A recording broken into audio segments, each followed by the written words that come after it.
CIA 본부 지하 7층, 절대 공개되지 않는 데드존이라 불리는 구역. 이곳에는 미국 정보기관이 40년간 숨겨온 비밀들이 있었습니다. 코드명 에코9.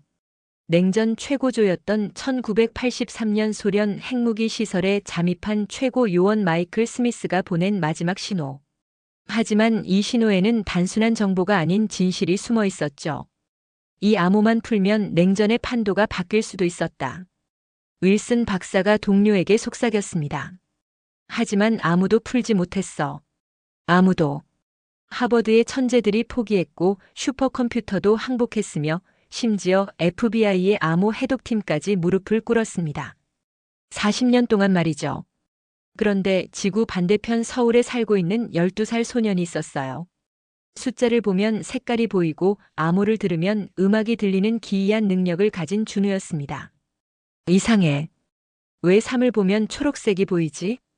준우는 자신의 능력이 단순한 공감각이 아니라는 걸 몰랐어요. 그것이 세계 최고 기밀을 풀 수 있는 열쇠라는 것도 말이죠. CIA는 전 세계를 뒤져 준우 같은 아이들을 찾고 있었습니다. 컴퓨터로는 불가능한 오직 인간의 직감으로만 풀 수 있는 암호들 때문이었죠. 그리고 드디어 준우를 발견했습니다. 이 아이가 정말 할 수 있을까? 국가안보국 국장이 의심스러워했어요. 해야 합니다. 데이비드 박사가 단호하게 말했죠. 에코9 속에는 아직도 살아있을지 모르는 요원의 위치 정보가 있을 수도 있거든요. 하지만 그들도 몰랐어요. 에코9이 단순한 위치 정보가 아니라 한 아버지가 평생 만날 수 없는 딸에게 남긴 마지막 사랑의 고백이라는 것을, 그리고 그 딸 에밀리아가 아직도 살아있다는 것을 말이죠. 칠판 앞에 선 12살 소년이 세계 최강 정보기관도 포기한 암호를 풀어냈을 때 그 자리에 있던 모든 사람들이 충격에 빠졌습니다. 불가능해. 누군가가 중얼거렸죠. 하지만 준우에게는 가능했습니다. 왜냐하면 그는 암호를 읽은 게 아니라 느꼈기 때문이었죠. 이것은 한 소년의 특별한 능력 이후로 40년 만에 밝혀진 가슴 아픈 진실의 이야기죠. 과연 에코9의 숨겨진 진짜 비밀은 무엇이었을까요? 준우는 숫자를 읽는 것이 아니라 느낍니다. 초등학교 1학년 때부터 3이 초록색, 8은 부드러운 베이지색으로 느껴졌고 한국어보다 먼저 익힌 단어는 피보나치였습니다. 텔레비전 자막을 읽으며 동시에 모스 부호로 변환하고 아버지의 군용 노트에 쓰인 라틴어 암호 문장을 소리내어 읽곤 했죠. 12살 중학생 준우의 방은 남들과 달랐습니다.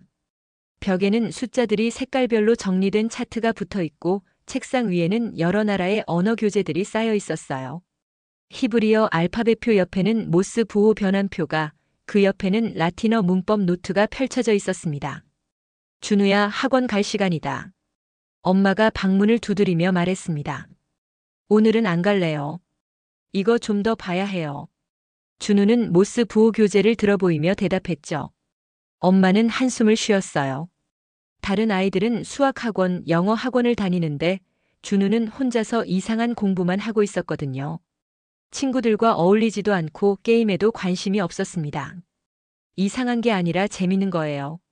준우가 엄마의 마음을 읽은 듯 말했어요. 7을 보면 날카로운 금속 같은 감각이 느껴지거든요. 그런데 이모스 부호에서 7이 나타나는 방식이 정말 신기해요. 준우는 종이에 점과 선을 그어가며 설명했습니다. 점 하나, 선 둘이 7인데 이걸 소리로 들으면 딱따다가 되죠. 그런데 준우에게는 이 소리가 은색 번개처럼 느껴졌어요. 학교에서도 준우는 특별했습니다. 수학 시간에 선생님이 칠판에 복잡한 계산을 적으면 다른 아이들이 연필을 들고 끙끙거릴 때 준우는 그냥 쳐다보기만 했어요.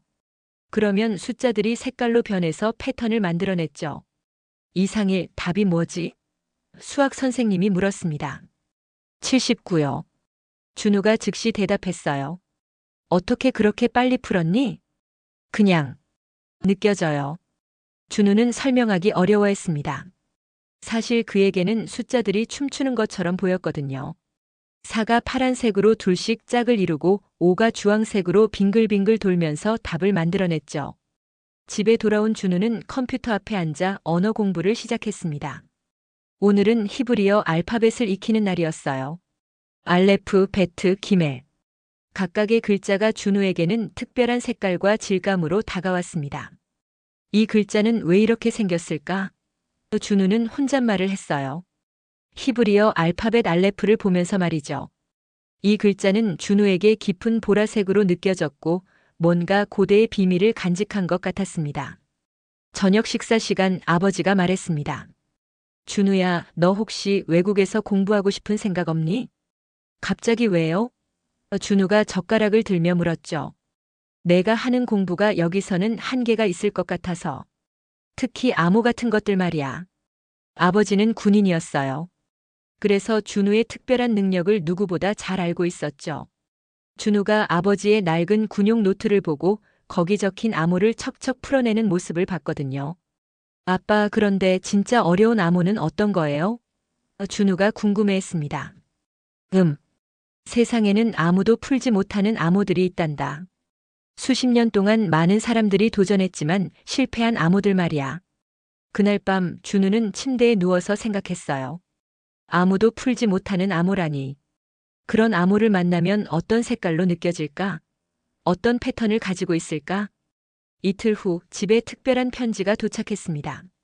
발신자는 미국 국가안보국이었어요. 준우의 이름으로 온 편지였죠. 준우에게 미국 정보보안 캠프 참가 기회를 드립니다. 전 세계 청소년 영재들과 함께 특별한 도전을 경험해 보세요. 편지를 읽은 준우의 눈이 반짝였어요. 드디어 자신과 비슷한 아이들을 만날 수 있을 것 같았거든요. 그리고 진짜 어려운 암호를 만날 수도 있을 것 같았습니다. 미국 버지니아주 랭글리의 한 비밀 건물. 겉보기에는 평범한 교육시설처럼 보이지만 실제로는 국가안보국이 운영하는 특수 캠프였습니다. 준우는 인천공항에서 15시간을 날아와 이곳에 도착했어요. 와, 정말 크다. 준우가 건물을 올려다보며 감탄했습니다. 하지만 그의 눈에는 건물보다 더 흥미로운 것이 보였죠. 출입문 위에 새겨진 숫자들이 이상한 패턴을 이루고 있었거든요. 캠프에는 전 세계에서 온 30명의 청소년들이 모였어요.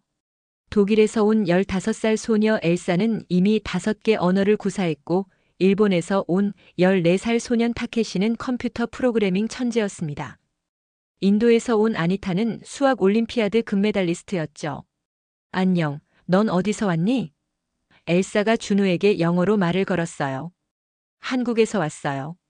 저는 준우예요. 준우가 어색하게 대답했습니다. 한국? 와, 정말 어려 보인다.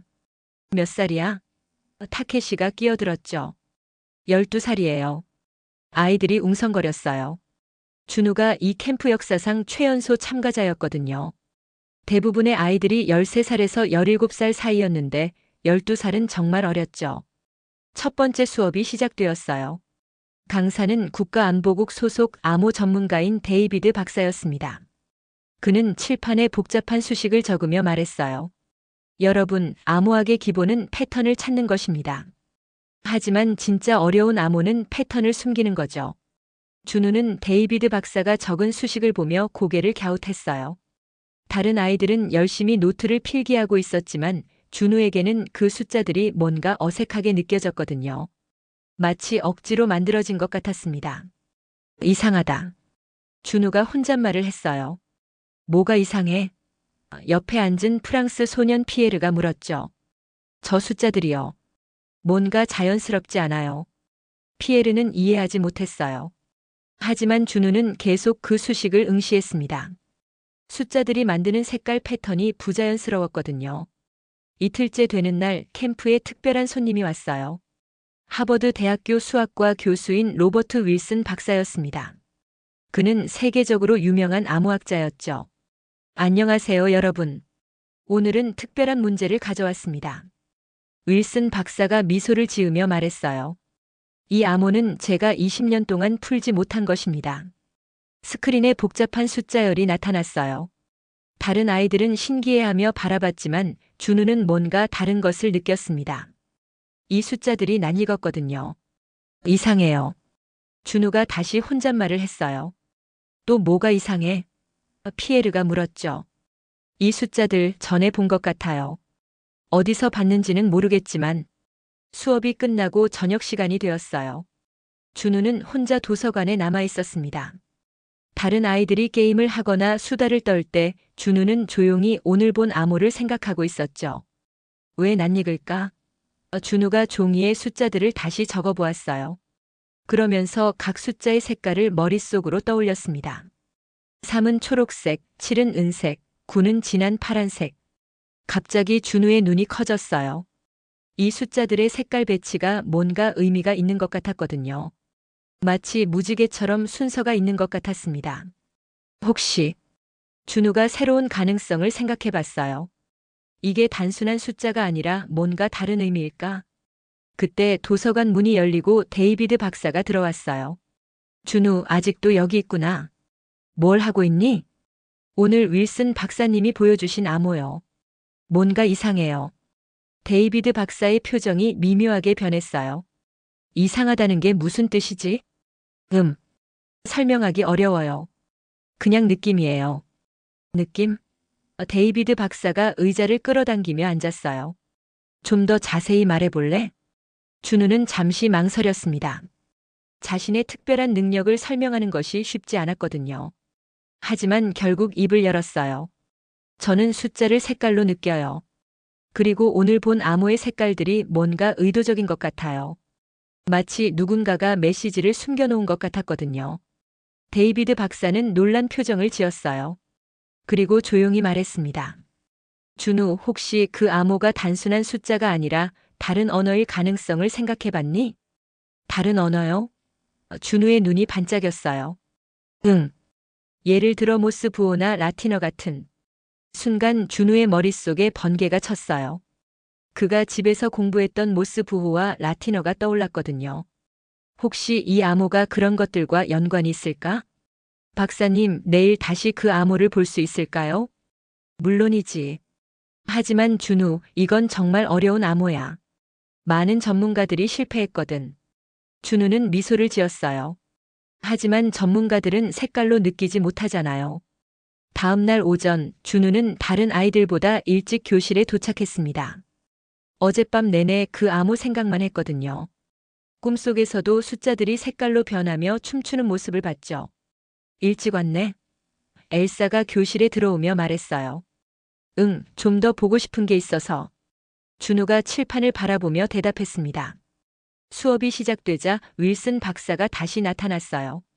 이번에는 더 자세한 암호 자료를 가져왔죠. 어제 보여드린 암호는 실제로 40년 전에 발견된 것입니다. 에코나인이라고 불리는 군사 암호예요. 윌슨 박사가 설명했어요. 지금까지 수많은 암호학자들이 도전했지만 누구도 성공하지 못했죠. 스크린에 더 긴 숫자열이 나타났어요. 다른 아이들은 컴퓨터를 켜고 분석 프로그램을 실행했지만 준우는 종이와 연필만 꺼냈습니다. 준우, 컴퓨터 안 써? 타케시가 물었죠. 손으로 하는 게 더 좋아요. 준우가 대답했어요. 아이들이 킬킬 웃었어요. 21세기에 손으로 암호를 푸는 아이라니. 하지만 준우는 신경 쓰지 않았습니다. 그는 숫자들을 하나하나 종이에 적으며 각각의 색깔을 떠올렸어요. 314729. 준우가 중얼거렸죠. 초록, 노랑, 초록은 새빨강, 파랑. 갑자기 준우의 손이 멈췄어요. 뭔가 패턴이 보이기 시작했거든요. 색깔들이 일정한 간격으로 반복되고 있었습니다. 이상하다. 준우가 혼잣말을 했어요. 이게 단순한 숫자가 아니야. 준우는 숫자들을 다시 배열해 봤어요. 이번에는 3개씩 묶어서 말이죠. 그러자 뭔가 다른 것이 보였습니다. 마치 단어의 형태 같은 것이요. 혹시 이게 모스 부호일까? 준우가 생각해 봤어요. 집에서 공부했던 모스 부호표를 떠올렸습니다. 점선점이 알파벳 A, 선점 점점이 B. 준우는 흥분하기 시작했어요. 숫자 1을 점으로 3을 선으로 생각하면 어떨까? 그러면 313은 선점선이 되고 이건 모스 부호로 알파벳 N이에요. 맞다. 준우가 작은 소리로 외쳤어요. 뭐가 맞아? 피에르가 궁금해했죠. 이거 모스 부호야. 준우가 흥분해서 말했어요. 아이들이 준우를 쳐다봤어요. 하지만 대부분은 반신반의했죠. 40년 동안 못 푼 암호를 12살 아이가 그렇게 쉽게 풀 수 있을까? 정말? 엘사가 물었어요. 봐봐. 준우가 종이에 변환 과정을 써보였어요. 70.3은 선이라고 생각하면. 하지만 몇 개를 변환해보니 이상했어요. 완전한 모스 부호가 아니었거든요. 뭔가 다른 규칙이 있는 것 같았습니다. 단순하지 않네. 준우가 고민했어요. 점심시간이 되었어요. 다른 아이들은 식당으로 갔지만 준우는 교실에 남아 있었습니다. 샌드위치를 먹으면서도 계속 그 암호만 생각했죠. 준우야, 혼자 뭐하냐? 한국계 미국인 상담교사인 김 선생님이 들어왔어요. 선생님, 혹시 라틴어 아세요? 조금은. 왜? 이 암호에 라틴어가 섞여 있는 것 같아요. 준우가 설명했어요. 모스 부호만으로는 안 풀려요. 김 선생님이 준우의 종이를 들여다봤어요. 복잡한 숫자들과 그 밑에 적힌 점과 선들, 그리고 알파벳들이 어지럽게 적혀 있었죠. 참 신기하다. 다른 아이들은 모두 컴퓨터로 하는데 너는 손으로 하는구나. 손으로 해야 색깔이 보여요. 준우가 대답했어요. 색깔? 네. 숫자마다 색이 달라요. 그래서 패턴을 찾기 쉬워요. 김 선생님은 놀란 표정을 지었어요. 공감각이라는 것을 알고 있었거든요. 하지만 암호 해독에 그런 능력을 쓰는 아이는 처음 봤죠. 오후 수업이 시작되었어요. 윌슨 박사가 아이들의 진행 상황을 물어봤습니다. 어떤가요? 뭔가 발견한 것이 있나요? 타케시가 손을 들었어요. 컴퓨터 분석 결과 특별한 패턴은 발견되지 않았습니다. 엘사는 어떤가요? 저도 마찬가지예요. 일반적인 암호 기법으로는 해독이 안 됩니다. 다른 아이들도 비슷한 대답을 했어요. 모두 실패했죠. 그때 준우가 조용히 손을 들었습니다. 저는 뭔가 다른 걸 발견했어요. 오, 뭔가요? 이 암호는 단순한 숫자가 아니라 여러 언어가 섞여 있는 것 같아요. 모스 부호와 라틴어, 그리고 뭔가 더 있을 것 같아요. 윌슨 박사의 눈이 반짝였어요. 좀 더 자세히 설명해 볼래요? 준우는 칠판으로 나갔어요. 그리고 자신이 발견한 패턴을 설명하기 시작했습니다. 숫자들이 색깔로 그룹을 이루고 그 그룹들이 모스 부호의 구조를 가지고 있다고 말이죠. 흥미롭네요. 윌슨 박사가 고개를 끄덕였어요. 하지만 아직 완전하지 않아요. 뭔가 더 있을 거예요. 수업이 끝나고 준우는 다시 도서관으로 갔어요. 이번에는 라틴어 사전을 가져왔죠. 혹시 암호 속에 라틴어 단어가 숨어 있을 수도 있으니까요. 살루스, 팍스, 베리타스. 준우가 라틴어 단어들을 중얼거렸어요. 갑자기 준우의 눈이 커졌어요. 암호의 중간 부분에서 뭔가 익숙한 패턴을 발견했거든요. 그것은 라틴어 단어 리터와 비슷한 구조였습니다. 편지? 준우가 혼잣말을 했어요. 혹시 이 암호가 편지일까? 며칠이 지나자 준우는 점점 지쳐갔습니다. 아무리 시도해도 암호가 완전히 풀리지 않았거든요. 모스 부호도 라틴어도 부분적으로만 맞아떨어질 뿐이었죠. 역시 안 되는구나. 준우가 한숨을 쉬며 연필을 내려놓았어요. 다른 아이들은 이미 포기하고 새로운 과제로 넘어갔습니다. 타케시는 고급 프로그래밍을 배우고 있었고 엘사는 현대 암호학 이론을 공부하고 있었죠. 준우만 혼자서 계속 그 오래된 암호와 씨름하고 있었어요. 준우, 너도 다른 걸 해보는 게 어때? 피에르가 걱정스럽게 말했어요. 다들 다음 단계로 넘어갔는데. 아니야, 조금만 더 해볼게. 준우가 고집을 부렸어요. 점심시간에 준우는 혼자 앉아 있었습니다. 다른 아이들은 즐겁게 수다를 떨고 있었지만 준우는 기운이 없어 보였죠. 왜 그래, 준우? 엘사가 다가와 물었어요. 모르겠어. 분명히 뭔가 보이는 것 같은데 끝까지 풀리지 않아. 혹시 내가 틀렸을 수도 있잖아. 그냥 포기하는 게 어때? 엘사의 말에 준우는 더욱 기분이 나빠졌어요. 혹시 정말 자신이 틀렸을까? 다른 전문가들도 못 푼 암호를 12살인 자신이 풀 수 있다고 생각한 게 착각이었을까? 그날 저녁 데이비드 박사가 준우를 따로 불렀어요. 준우, 요즘 어때? 잘 모르겠어요. 준우가 솔직하게 대답했어요. 암호 때문에 고민이 많은 것 같은데 너무 무리하지 마. 그건 정말 어려운 문제거든. 하지만 뭔가 보이는 것 같았는데요. 보인다는 게 무슨 뜻이지? 준우는 잠시 망설였어요. 그리고 자신의 특별한 능력에 대해 더 자세히 설명했습니다. 숫자를 색깔로 느끼고 패턴을 시각적으로 인식하는 능력 말이죠. 정말 신기하다. 데이비드 박사가 감탄했어요. 하지만 준우, 때로는 다른 관점에서 보는 것도 필요해. 너무 한 가지 방법에만 매달리지 마. 다른 관점이요? 응. 예를 들어 그 암호가 단순히 정보를 숨기려는 게 아니라 다른 목적이 있을 수도 있잖아. 그날 밤 준우는 엄마와 화상 통화를 했어요. 시차 때문에 한국은 아침이었죠. 준우야, 캠프는 어때? 좋긴 한데 좀 어려워요. 준우가 솔직하게 말했어요. 뭐가 어려워? 준우는 암호 이야기를 했어요. 물론 비밀 내용은 빼고 일반적인 이야기만 했죠. 아무도 풀지 못하는 어려운 문제가 있는데 자신도 계속 실패하고 있다고요. 그럴 수도 있지. 세상에는 정말 어려운 일들이 많거든. 엄마가 다정하게 말했어요. 하지만 저는 뭔가 다르게 볼 수 있다고 생각했는데. 준우야. 엄마가 조용히 말했어요. 다들 보려고 하지만 넌 느끼려고 하잖아. 그게 너야. 엄마의 말이 준우의 마음에 깊이 스며들었어요. 맞습니다. 자신은 지금까지 암호를 보려고 했어요. 다른 사람들처럼 분석하고 계산하려고 했죠. 하지만 자신의 진짜 능력은 느끼는 것이었거든요. 화상 통화를 끝낸 준우는 다시 암호를 펼쳤어요. 이번에는 다른 마음가짐으로 접근했습니다. 분석하려 하지 않고 그냥 느껴보기로 했죠. 숫자들을 천천히 훑어보며 각각의 색깔을 느꼈어요. 그리고 갑자기 뭔가 다른 것이 느껴졌습니다. 숫자들 사이의 간격이 마치 문장의 호흡 같다는 것이요. 호흡? 준우가 중얼거렸어요. 그는 암호를 소리내어 읽어봤어요. 31479 44157. 리듬이 있었어요. 마치 누군가가 말하는 것처럼 자연스러운 리듬이요. 단순한 숫자 나열이 아니라 살아있는 언어 같았습니다. 이상해. 이게 정말 암호일까? 준우가 의문을 품었어요. 그때 문득 떠오른 생각이 있었어요.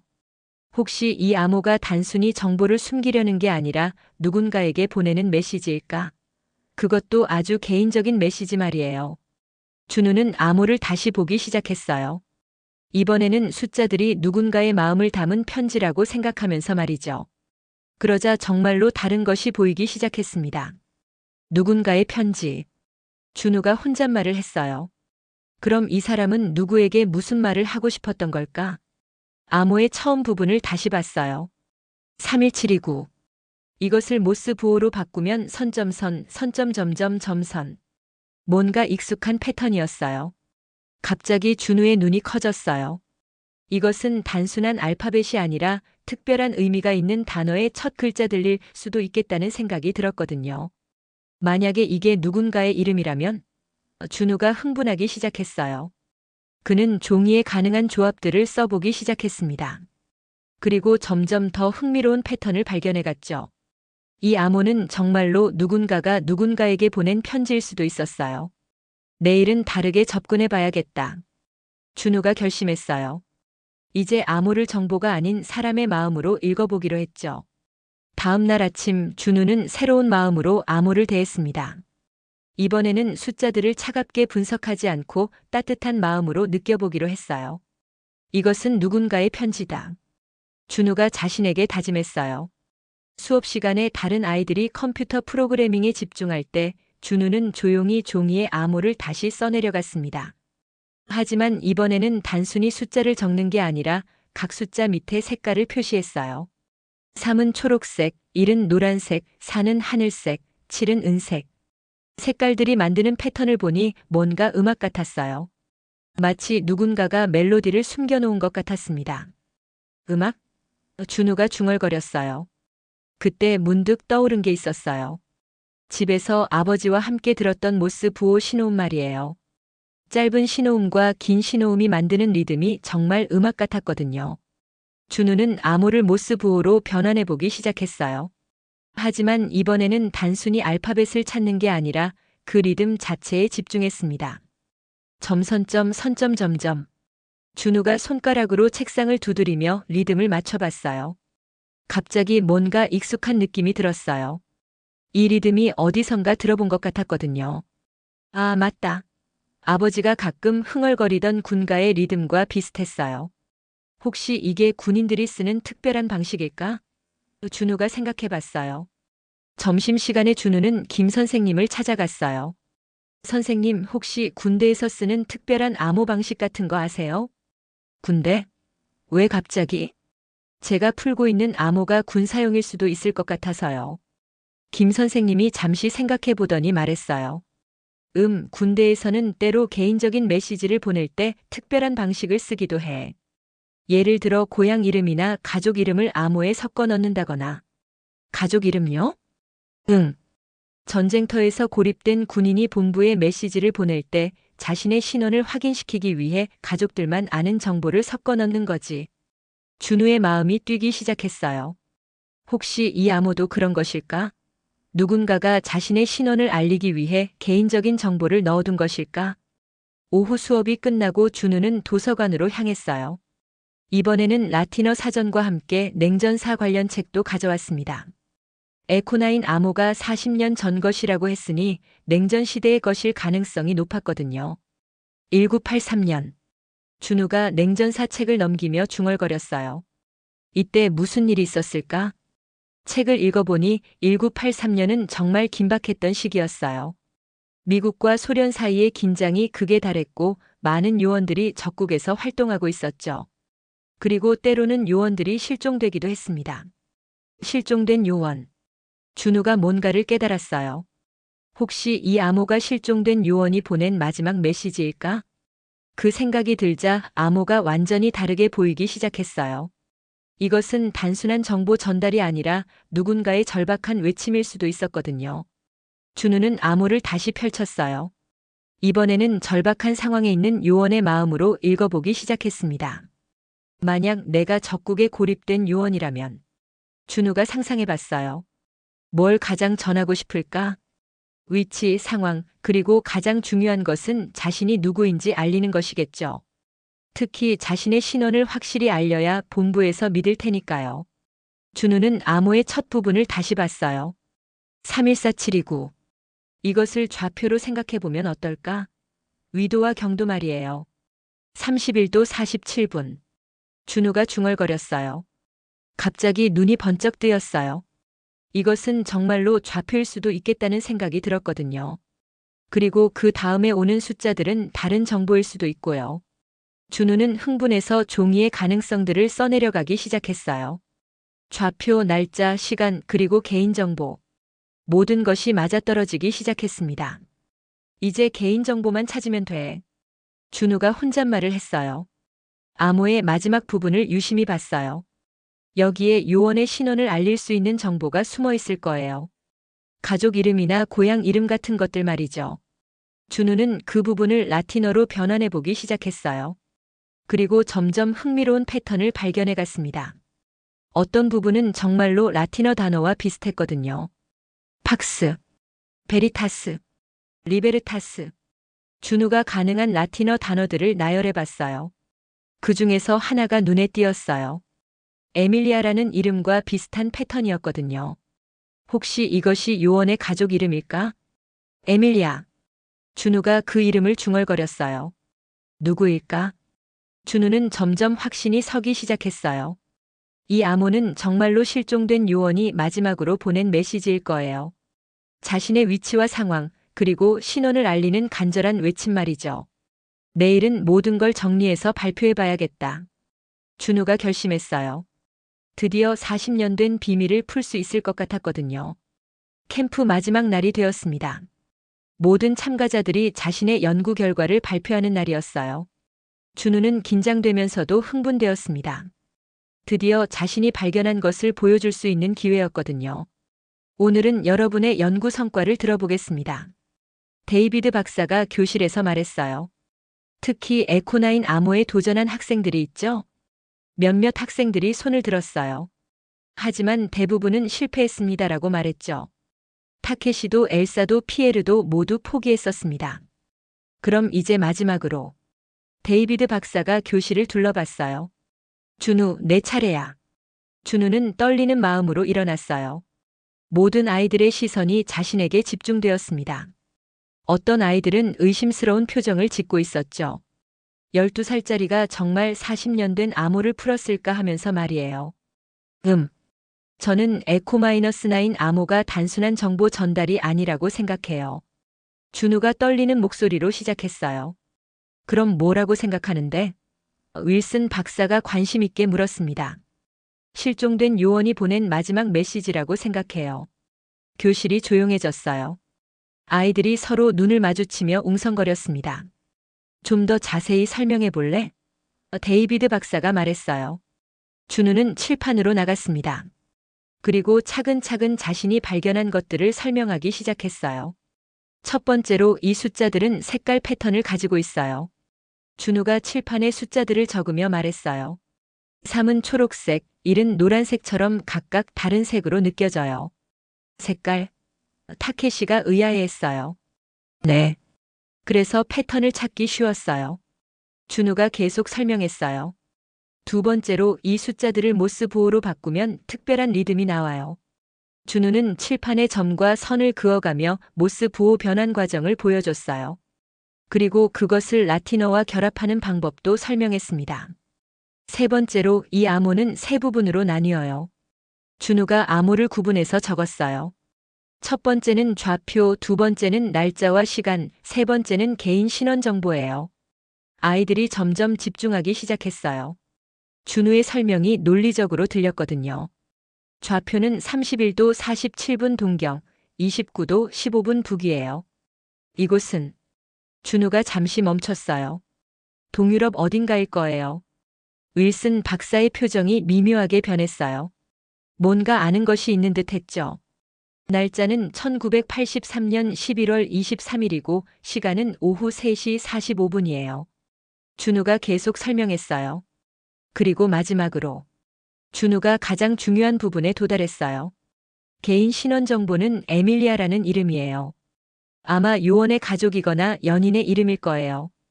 교실이 완전히 조용해졌어요. 모든 사람이 준우의 말에 집중하고 있었습니다. 이 모든 것을 종합하면 준우가 마지막 결론을 내렸어요. 이 암호는 1983년 11월 23일 오후 3시 45분에 동유럽 어딘가에서 실종 위기에 처한 요원이 본부에 보낸 마지막 메시지예요. 그리고 자신의 신원을 증명하기 위해 에밀리아라는 이름을 넣었어요.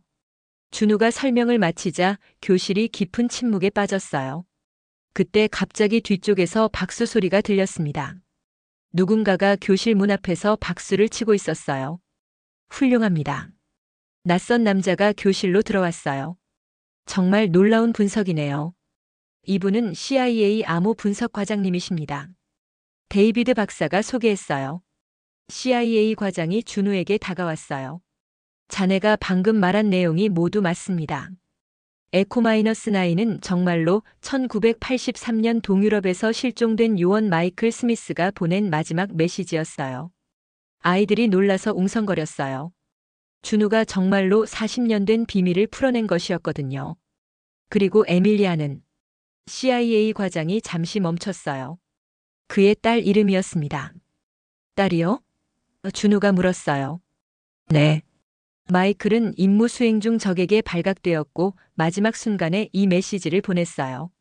자신의 위치와 상황, 그리고 가족에 대한 그리움을 담아서 말이죠. 준우의 눈에 눈물이 맺혔어요. 이 암호가 단순한 정보가 아니라 아버지가 딸에게 남긴 마지막 메시지였다는 것을 알았거든요. 어떻게 풀 수 있었습니까? CIA 과장이 물었어요. 그냥 느꼈어요. 준우가 대답했어요. 이게 숫자가 아니라 사람의 마음이라는 걸요. CIA 과장이 고개를 끄덕였어요. 때로는 가장 복잡한 암호도 가장 단순한 마음으로 풀 수 있는 법이죠. 교실의 모든 사람들이 준우를 바라봤어요. 12살 소년이 해낸 놀라운 일이었거든요. 컴퓨터도 전문가도 풀지 못한 암호를 오직 마음으로 느껴서 풀어낸 것이었습니다. 발표가 끝나고 교실이 술렁였습니다. 아이들은 준우를 새로운 시선으로 바라봤어요. 처음에는 어린 나이 때문에 무시했던 아이가 정말 놀라운 일을 해낸 것이었거든요. 준우 정말 대단해. 엘사가 다가와 말했어요. 어떻게 그런 생각을 했어? 타케시도 궁금해했죠. 하지만 준우는 기분이 복잡했어요.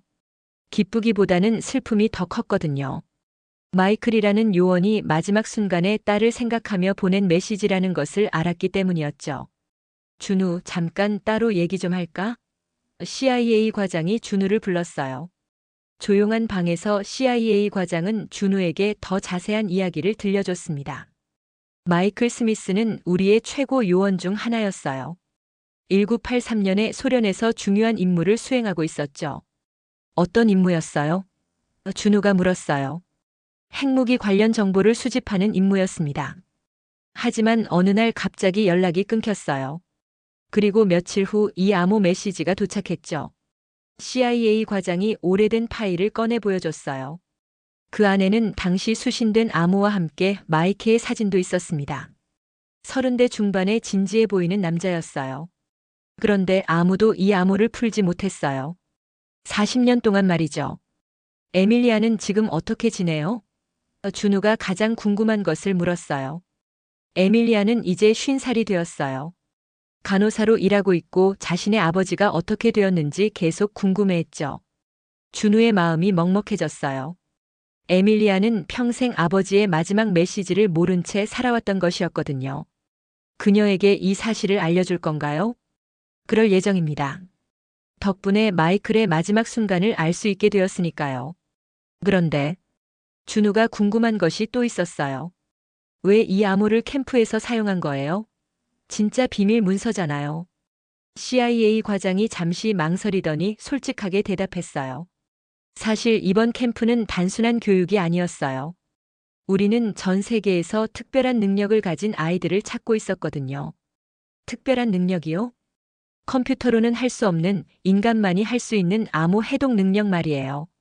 내가 보여준 것처럼 숫자를 색깔로 느끼고 패턴을 직감적으로 파악하는 능력이요.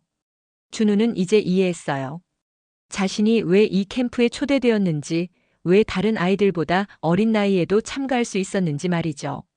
그럼 저를 계속 지켜볼 건가요? 걱정하지 마세요. 우리는 여러분을 강제로 무엇인가 시키지 않아요. 다만 필요할 때 도움을 요청할 수는 있어요. 어떤 도움이요? 세상에는 아직도 풀리지 않은 많은 암호들이 있어요. 그리고 그 암호들 속에는 마이클처럼 실종된 사람들의 마지막 메시지가 숨어 있을 수도 있죠. 준우는 잠시 생각해 봤어요. 자신의 능력이 실종된 사람들을 찾는데 도움이 될 수 있다면 나쁘지 않을 것 같았어요. 하지만 지금은 그냥 평범한 학생으로 지내세요. CIA 과장이 미소를 지으며 말했어요. 여러분의 나이에는 공부하고 친구들과 놀고 꿈을 키우는 것이 더 중요하니까요. 그날 저녁 준우는 다른 아이들과 함께 작별 파티를 했어요. 며칠 전까지만 해도 어리다고 무시했던 아이들이 이제는 준우를 진심으로 존경하고 있었죠. 준우, 너 정말 대단한 것 같아. 피에르가 말했어요. 아니야, 그냥 다르게 봤을 뿐이야. 준우가 겸손하게 대답했어요. 앞으로도 계속 암호 풀 거야? 엘사가 물었죠. 모르겠어.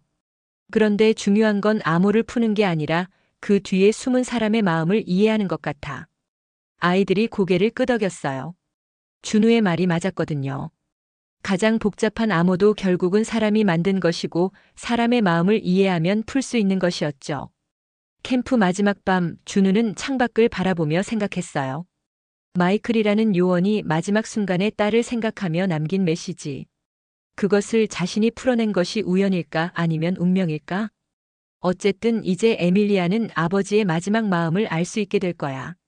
준우가 혼잣말을 했어요. 그것만으로도 충분히 의미 있는 일이었습니다. 40년 동안 풀리지 않았던 비밀이 이제 빛을 보게 된 것이었거든요. 일주일 후 준우는 한국의 평범한 교실에 다시 앉아 있었습니다. 미국에서의 특별한 경험이 마치 꿈같이 느껴졌어요. 하지만 가방 속에 들어있는 CIA에서 받은 감사장이 그것이 현실이었음을 증명하고 있었죠. 준우야, 미국은 어땠어? 짝꿍 민수가 궁금해했어요. 재밌었어. 새로운 걸 많이 배웠어. 준우가 간단히 대답했어요. 물론 비밀 내용은 말할 수 없었지만 정말로 많은 것을 배웠다는 건 사실이었거든요. 특히 사람의 마음을 읽는 것이 얼마나 중요한지 깨달았죠. 수학 시간이 되었어요. 선생님이 칠판에 복잡한 문제를 적었는데 다른 아이들이 어려워할 때 준우는 여전히 쉽게 답을 찾아냈어요. 하지만 이제는 그것을 자랑하려 하지 않았습니다. 준우야, 어떻게 그렇게 빨리 풀어? 민수가 신기해했어요. 그냥 숫자들이 이야기하는 것 같아. 준우가 미소를 지으며 말했어요. 이야기? 응. 각각의 숫자가 자기만의 성격을 가지고 있거든. 그래서 서로 어떻게 만나야 하는지 알 수 있어. 민수는 이해하지 못했지만 재밌어 했어요. 준우만의 특별한 방식이라고 생각했거든요. 점심시간에 준우는 혼자 운동장 벤치에 앉아 있었어요. 다른 아이들이 축구하고 놀 때 준우는 조용히 구름을 바라보고 있었죠. 그런데 구름의 모양도 준우에게는 숫자처럼 보였어요. 뭔가 생각해? 담임 선생님이 다가와 물었어요. 선생님, 세상에는 아직도 풀리지 않은 비밀이 많을까요? 그럼. 아주 많지. 왜? 그런 비밀들을 푸는 사람이 되고 싶어요. 담임 선생님이 준우의 어깨를 가볍게 두드렸어요. 내가 하면 할 수 있을 것 같은데. 넌 남들과 다르게 보는 특별한 능력이 있으니까. 그날 방과 후 준우는 집에서 새로운 프로젝트를 시작했어요. 친구들을 위한 퍼즐 만들기였죠. 미국에서 배운 것들을 활용해서 재미있는 암호 퍼즐을 만들어 보기로 했거든요. 3719. 준우가 종이에 적어가며 중얼거렸어요. 이걸 색깔로 바꾸면. 초록은 색노랑 파랑. 준우는 숫자 대신 색깔로 된 퍼즐을 만들기 시작했어요. 친구들도 자신처럼 색깔로 느낄 수 있을지 궁금했거든요. 다음 날 교실에서 준우는 칠판 앞에 섰어요. 쉬는 시간에 친구들에게 자신이 만든 퍼즐을 보여주려고 했죠. 얘들아, 재미있는 게임 하나 보여줄게. 아이들이 관심 있게 모였어요. 준우는 칠판에 여러 색깔의 도형을 그렸습니다. 빨간 동그라미, 파란 세모, 초록 네모. 이건 색이 4개야. 너희도 볼 수 있을지도 몰라. 준우가 미소를 지으며 말했어요. 뭘 보라는 거야? 민수가 물었죠. 이 색깔들이 숨겨진 메시지를 가지고 있어. 각 색깔이 글자를 의미해. 아이들이 집중하기 시작했어요. 준우의 설명을 들으며 퍼즐을 풀어보려고 했죠. 물론 쉽지는 않았지만 함께 고민하는 과정이 재밌었어요. 아, 알겠다. 한 아이가 소리쳤어요. 친구라는 뜻이지? 맞아. 준우가 박수를 쳤어요. 아이들이 신나했어요. 처음에는 복잡해 보였던 퍼즐이 풀리니까 기분이 좋았거든요. 준우야, 너 정말 신기해. 어떻게 이런 걸 만들 생각을 했어? 한 아이가 물었어요. 그냥 색깔로 생각하다 보니까 재밌더라고. 오후 수업이 끝나고 준우는 창밖을 바라봤어요. 햇살이 교실을 따뜻하게 비추고 있었죠. 그리고 칠판에는 아직도 자신이 그린 색깔 퍼즐이 남아 있었어요. 준우야, 너 오늘도 색깔로 생각해? 민수가 준우 옆에 와서 물었어요. 준우는 밝게 미소 지었어요. 응. 그래서 재밌잖아. 정말 그랬어요.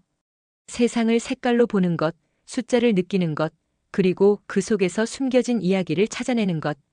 그 모든 것이 준우에게는 즐거운 놀이였거든요. 집으로 걸어가는 길에 준우는 생각했어요.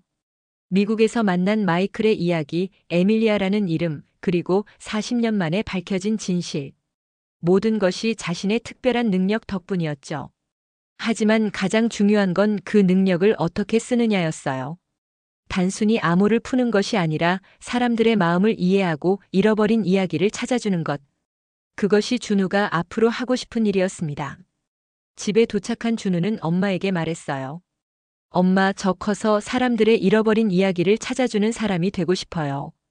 잃어버린 이야기? 네. 세상에는 전하지 못한 마음들이 많잖아요. 그런 걸 찾아서 전해주고 싶어요. 엄마가 준우를 따뜻하게 안아줬어요. 그래, 우리 준우다워. 내가 하고 싶은 일을 해. 그날 밤 준우는 일기를 썼어요. 미국에서의 경험과 앞으로의 꿈에 대해서 말이죠. 그리고 마지막에 이렇게 적었습니다. 숫자는 차가운 것이 아니라 따뜻한 것이다. 암호는 숨기는 것이 아니라 전하는 것이다. 그리고 나는 그 따뜻함을 느끼고 전할 수 있는 사람이 되고 싶다. 창밖에는 별들이 반짝이고 있었어요. 각각의 별도 준우에게는 특별한 색깔로 느껴졌죠. 그리고 그 별들도 언젠가는 누군가에게 메시지를 전할 수 있을 것 같았습니다. 12살 소년 준우의 새로운 여행이 이제 막 시작된 것이었어요.